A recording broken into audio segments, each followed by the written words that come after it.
평안하세요. 오늘도 주님께서 우리에게 허락하신 참 좋은 한 날입니다. 기대했던 일도 있고요. 또 원치 않는 일도 있습니다.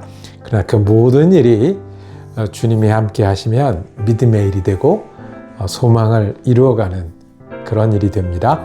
오늘도 주님과 함께하는 귀한 한 날 되기를 축복합니다. 기도하며 시작합니다. 주님, 우리가 또 말씀을 대하고 주님을 향하게 하시니 감사합니다. 우리가 기대하고 준비한 여러 일들이 있는데 주님 축복하여 주셔서 믿음으로 주님 주신 힘으로 감당하게 하여 주옵소서. 때로는 아버지 하나님, 우리 마음이 흔들리기도 하고 준비하지 않고 기대하지 않고 원치 않는 상황 가운데 우리가 있을 때 거기 계신 주님이 주시는 힘으로 인내하고 이겨나가게 하여 주시고 주님께 구하여 아버지 하나님 승리하는 귀한 한 날 되게 하여 주옵소서. 우리 주님 예수 그리스도 이름으로 기도드립니다. 아멘. 사순절 성경 읽기 우리가 한 장 한 장 정성스럽게 읽어가는 가운데 벌써 28일째를 맞이합니다. 오늘은 사사기 13장에서 15장까지 말씀을 우리가 세번역 성경으로 함께 읽겠습니다. 오늘은 삼손에 관한 말씀입니다. 3장 정도를 읽으니까 우리가 몇 가지 질문을 가지고 집중하기를 원하는데요. 사사 삼손은 태어나기 전부터 천사로부터 예지받았습니다. 아이가 태어나면 하나님의 사람으로 자라게 될 텐데 이런 사람을 나실인이라고 했습니다. 나실인으로서 지켜야 될 3가지를 말씀하시는데 첫 번째로 무엇을 마시지 마라, 무엇을 먹지 마라, 마지막으로 머리에 무엇을 대지 마라. 하나님의 사람으로 성장하는 동안에, 살아가는 동안에 이것을 지키라고 말씀하셨습니다. 두 번째, 이 삼손은 블레셋 사람들 가까이 합니다. 의도가 뭐였지요? 그 의도를 가지고 가까이 했다가 수수께끼를 내서 이 블레셋 사람들을 죽이는 일이 일어나는데 몇 명을 죽였습니까? 그리고 그 다음에 또 블레셋 사람들과 갈등하고 싸우는 일이 있을 때 블레셋 사람들의 밭을 모두 망쳐버리는 일이 있었습니다. 무슨 짐승을 잡아서 꼬리에 불을 놓았습니까? 마지막으로 이제 삼손은 특별히 힘이 세고 싸움을 잘했던 사람입니다. 무기가 없으니까 갑자기 단단한 무엇을 들고 블레셋 사람 1000명까지 죽였다고 했죠. 갑자기 들었던 무기. 여러분과 제가 성경을 읽고 또 다시 돌아오겠습니다.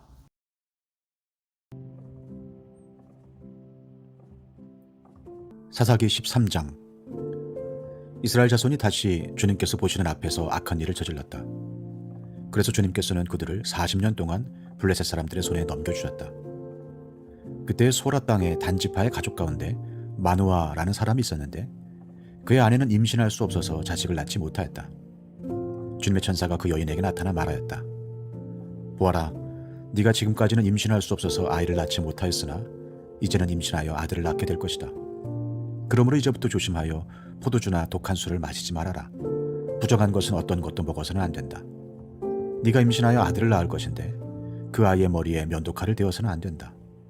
그 아이는 모태에서부터 이미 하나님께 바쳐진 나실 사람이기 때문이다.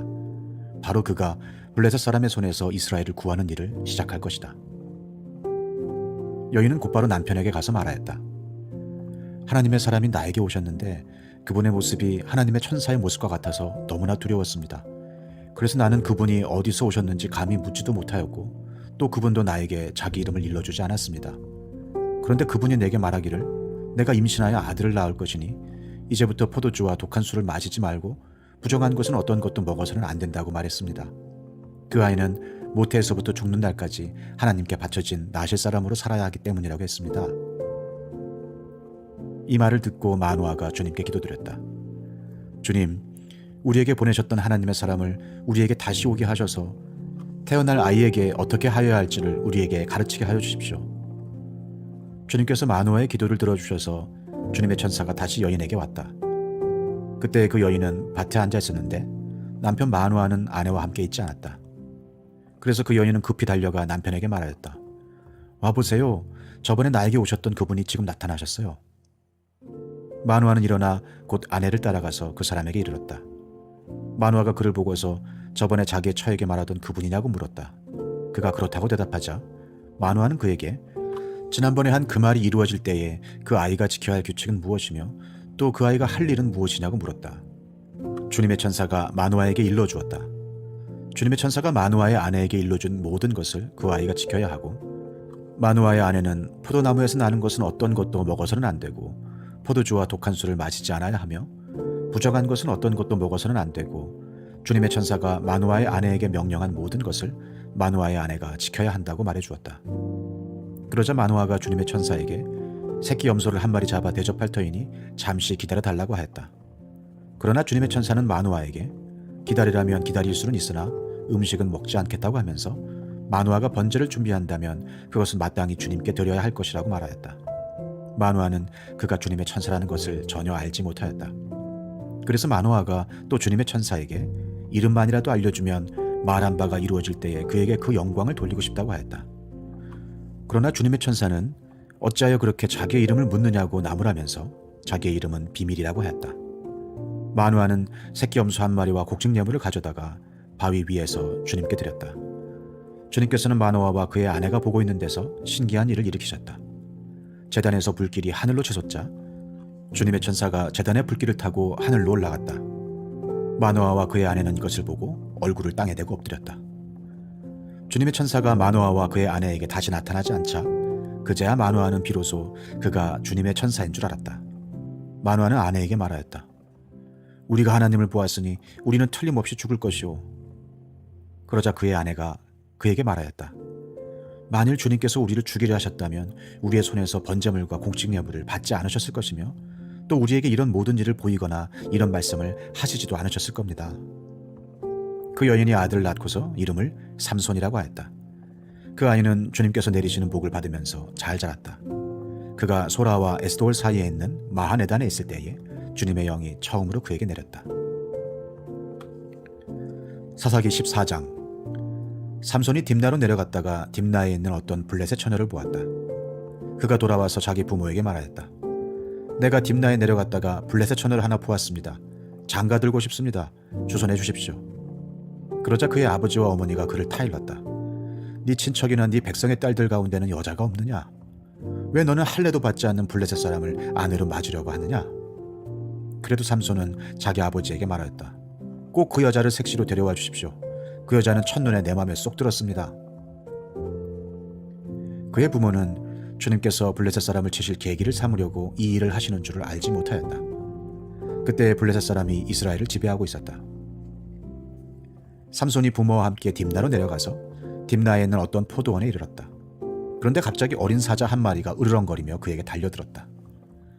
그때 주님의 영이 삼손에게 세차게 내리덮쳤으므로 손에 아무것도 가진 것 없이 그 사자를 염소 새끼 찢듯이 찢어 죽였다. 그러나 그는 이 일을 부모에게 말하지 않았다. 그는 그 여자에게로 내려가 그와 이야기를 나누었다. 삼손은 그 여자를 무척 좋아하였다. 얼마 뒤에 삼손은 그 여자를 아내로 맞으러 그곳으로 다시 가다가 길을 벗어나 자기가 죽인 사자가 있는 데로 가보았더니 그 죽은 사자의 주검에 벌떼가 있고 꿀이 고여 있었다.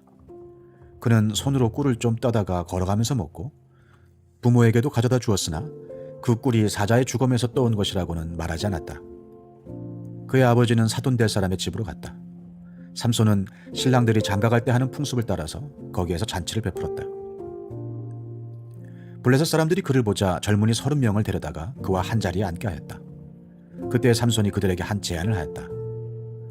내가 여러분에게 수수께끼를 하나 내려고 하는데 잔치가 계속되는 이래 동안에 알아맞혀 보십시오. 여러분이 알아맞히면 내가 모시어 30벌과 겉옷 30벌을 내놓고 마치지 못하면 여러분이 나에게 모시어 30벌과 겉옷 30벌을 주도록 하는 것이 어떻겠습니까? 그들이 말하였다. 좋습니다. 어디 그 수수께끼를 한번 들어봅시다. 그래서 삼손이 그들에게 수수께끼를 내놓았다. 먹는 자에게서 먹는 것이 나오고 강한 자에게서 단 것이 나왔다. 그러나 그들은 사흘이 지나도록 수수께끼를 풀 수가 없었다. 일회째가 되는 날 그들은 삼손의 아내를 을러대었다. 신랑을 꿰어서 그가 우리에게 낸 그 수수께끼의 해답을 알아내서 우리에게 알려주시오. 그렇지 않으면 세댁과 세댁의 친정집을 불살라버리겠소. 우리가 가진 것을 빼앗으려고 우리를 초대한 것은 아니지 않소. 그래서 삼손의 아내는 삼손에게 울며 말하였다. 당신은 나를 미워할 뿐이지 사랑하지는 않아요. 그러니까 당신이 나의 나라 사람들에게 수수께끼를 내놓고도 나에게는 해답을 가르쳐주지 않았지요. 삼손이 아내에게 말하였다. 이것 봐요. 내 부모에게도 알려드리지 않았는데 어떻게 당신에게 말할 수 있겠소? 그러나 그의 아내는 삼손에게 이래나 계속되는 잔치 기간에 계속 울면서 졸라댔다. 이래째 되던 날 삼손은 드디어 아내에게 수수께끼 해답을 말해버리고 말았다. 그러자 아내가 그 해답을 자기 동족 사람들에게 알려주었다. 이래째 되던 날 해가 지기 전에 그 성읍 사람들이 삼손에게 말하였다. 무엇이 꿀보다 더 달겠으며 무엇이 사자보다 더 강하겠느냐? 삼손이 그들에게 대답하였다. 나의 암소로 밭을 갈지 않았더라면 이 수수께끼 해답을 어찌 찾았으랴? 그때 주님의 영이 삼손에게 세차게 내리덮쳤다. 삼손이 아스글론으로 내려가서 그곳 주민 30명을 죽이고 그들에게서 노략한 옷을 가져다가 수수께끼를 푼 사람들에게 주었다. 그리고는 몹시 화가 나서 자기 아버지의 집으로 돌아가 버렸다. 그러자 삼손의 아내는 삼손의 들러리로 왔던 한 친구의 아내가 되었다. 사사기 15장. 이런 일이 있은 지 얼마 뒤에 밀 추수 때가 되었을 때에 삼손은 새끼 염소 한 마리를 가지고 아내를 찾아가서 장인에게 아내의 침실로 들어가게 해달라고 부탁하였으나 장인은 그가 아내 방에 들어가는 것을 허락하지 않았다. 그리고 장인은 다른 제안을 하였다. 나는 자네가 그 애를 몹시 미워한다고 생각하고 자네 친구에게 아내로 주었다네. 사실은 동생이 언니보다 더 예쁘니 부디 그 애를 아내로 삼아주게. 그러자 삼손이 그들에게 이번만은 내가 블레셋 사람들에게 어떤 손해를 끼친다 해도 나를 나무라지 못할 것이오 하고 말하면서 나가서 여우 300마리를 잡아 꼬리에 꼬리를 서로 비끄러매고는 그 두 꼬리 사이에 가지고 간 회를 하나씩 매달았다. 그는 그 회에 불을 붙여 블레셋 사람의 곡식밭으로 여우를 내몰아서 이미 베어 쌓아놓은 곡식가리에 불을 놓았다. 불은 곡식가리뿐 아니라 아직 배지 않은 곡식과 포도원과 올리브 농원까지 다 태워버렸다. 블레셋 사람들은 누가 그렇게 하였는지 알아보았다. 마침내 사람들은 딥나 사람 곧 삼손의 장인이 삼손의 아내를 빼앗아 들러리 섰던 친구에게 아내로 주었기 때문에 삼손이 저지른 일임을 알게 되었다. 블레셋 사람들이 딥나로 올라가서 그 여자와 그 아버지를 불에 태워 죽였다. 그러자 삼손이 그들에게 말하였다. 너희가 이렇게 하였으니 내가 너희에게 원수를 갚기 전에는 가만히 있지 않겠다. 그는 블레셋 사람들을 닥치는 대로 마구 무찌르고 내려가서 에담 바위 동굴에서 쉬고 있었다. 블레셋 사람들이 쳐올라와서 유다 땅에 진을 치고는 레히 지방을 짓밟았다. 유다 사람들이 그들에게 말하였다. 당신들은 무엇 때문에 우리를 치러 올라왔소? 그들이 대답하였다. 삼손을 잡으러 왔소. 삼손이 우리에게 한 대로 우리도 그에게 갚아주겠소. 그래서 유다 사람 3,000명이 에담 바위 동굴에 내려가서 삼손에게 말하였다. 블레셋 사람들이 우리를 지배하고 있다는 것을 당신은 잘 알지 않소?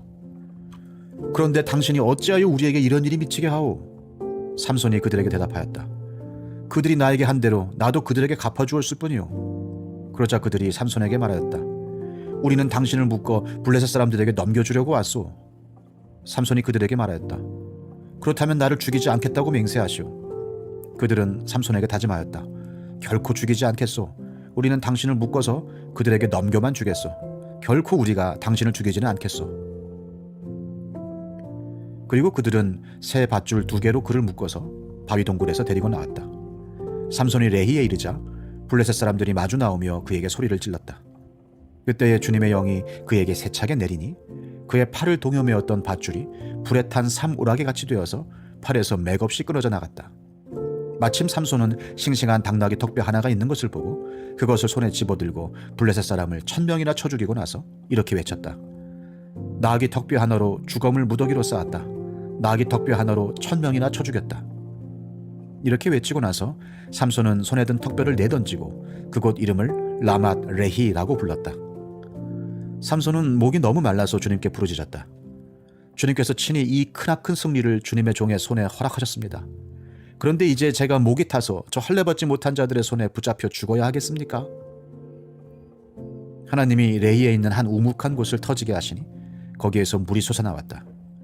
삼손이 그 물을 마시자 제정신이 들어 기운을 차렸다. 그래서 그 샘 이름을 엔학고레라고 하였는데 오늘날까지도 레히에 있다. 삼손은 블레셋 사람들이 다스리던 시대에 20년 동안 이스라엘의 사사로 있었다. 오늘 성경 읽기 어떠셨습니까? 삼손 이야기는 돌아오고 돌아와도 재미있는 그림들이 떠오르는 귀한 말씀입니다. 삼손은 나실인으로서 머리를 자르지 않았습니다. 그런데 나중에 블레셋 여인에게, 데릴라에게 속아서 머리가 잘라진 다음에 모든 것을 잃게 되는, 힘을 잃게 되는, 나실인으로서 머리를 길렀을 때 마음이 어땠을까요? 싸움도 해야 되고 젊은 혈기도 있는데 머리를 계속 기르고 있으면서, 이 머리는 누구 거? 하나님 거. 나는 머리를 왜 기르는 거? 하나님의 사람이 되고 하나님의 일을 하기 위해서 기르는 거. 삼손은 머리를 기르고 사사로 부름받아 힘을 썼습니다. 우리가 모두가 사사로 부름받지는 않았습니다. 우리가 모두 힘을 쓰는 사람들은 아닙니다. 그러나 주님의 부르심을 따라 먹지 않기도 하고 멈춰 서기도 하고 아니면 수고하기도 하고 또 헌신하기도 할 때에 우리는 하나님의 사람으로 필요한 때 필요한 힘을 발휘할 수 있지 않겠습니까? 잘 거 다 자고 놀 거 다 놀고 언제 공부하냐는 말씀처럼 우리가 머리를 기르며 하나님의 사람으로 살았던 삼손처럼, 내 머리는 하나님의 것이기 때문에 지켰던 삼손처럼 우리가 하나님의 부르심을 붙들고 우리 자리에서 하나님의 사람으로 살아갈 때 우리는 예수의 일을 하는 사람, 예수가 쓰시는 사람, 예수의 힘을 가지고 사는 사람 아니겠습니까?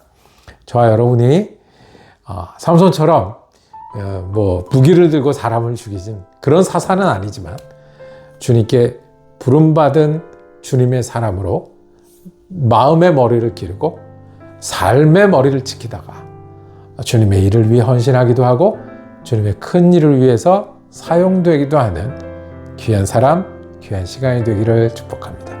기도하겠습니다. 주님, 머리를 길렀던 삼손의 마음처럼 우리가 하나님 앞에 부르심 기억하며 주님의 사람으로 살아가는 사람들 되게 하여 주옵소서. 아버지 하나님, 우리도 부름받고 우리도 쓰임받는데 우리가 마음을 지키고 소망을 든든히 하고 주님께 헌신하여 주님의 사람으로 살고 주님의 사람으로 일하는 귀한 한날, 귀한 인생 되게 하여 주옵소서. 우리 주 예수 그리스도 이름으로 기도드립니다. 아멘. 말씀 묵상 함께 할 수 있어서 감사했습니다. 내일도 삼손 이야기 이어지겠습니다. 은혜로 한 날 되시기를 축복합니다.